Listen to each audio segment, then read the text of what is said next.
I mean, there were so many other things in between there that our life was like a roller coaster. It was bad, and we've been through a lot of stormy days, but now I can look back and I look at like the dark cloud that followed, and now I just see light, and I know Tori has a heart for Jesus, and she understands, and I understand what Jesus really is, who he really is, and what he's really done for us. And I believe the road we've went down, it's amazing that God has given us so much, and I know he will continue to bless us.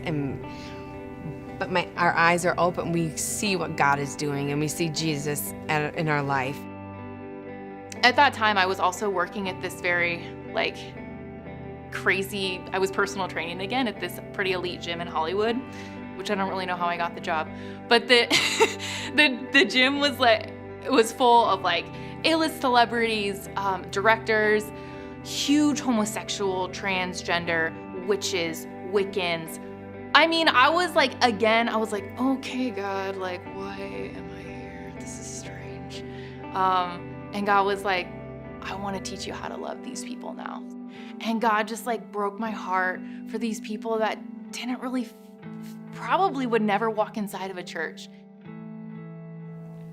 It was in that season that I started crying out to God in a way I never had before, and started expecting answers from God that I never had before, and it worked.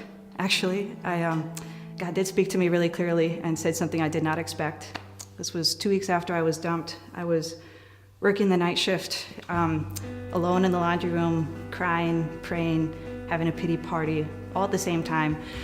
And very clearly, I just heard God say, Megan, if you really want this, if you really want a boyfriend, even want this guy back, all you have to do is ask me for it, and I'll give it to you. But the moment you ask for this, you'll be sacrificing all the opportunities and blessings I have naturally in store for you. The choice is yours. And at the same time I heard that, I got this imagery in my head almost of binging on junk food, or I could wait for the feast. And I've chosen to wait every day for the past, it'll be almost 2 years in April, and God has blessed me in ways I didn't even imagine. I grew up in a Christian home, accepted Jesus at the age of 5, baptized at 12, started a serious walk at 16. Textbook middle child, 2 brothers. My family has always been very close, not just with each other, but also with all of our extended family. Life wasn't always perfect, but we all loved Jesus, and we loved each other. As a teenager, I embarked into the world of dating, and soon found myself in a string of bad relationships. I was abused, assaulted, a victim of sexual violence. I witnessed my family and friends in healthy relationships, and I wanted what they had, but I'd always been a bit of a black sheep, and I really started to believe that was their lot in life, and this was mine. I was different, and so I deserved different.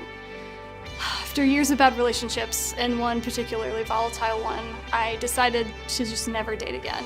I mean, if this is what all my relationships were gonna be like, then why bother? I'd be much better off on my own, just me and Jesus. But God wasn't gonna take that sitting down.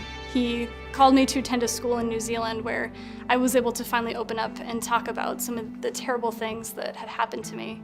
And through the healing process, I started to recognize some deep-seated lies that I had believed about myself. You're worthless. You're not worth protecting. You're too different to be loved. And I began to replace them with truth. I am wonderfully created. I'm called. I am loved.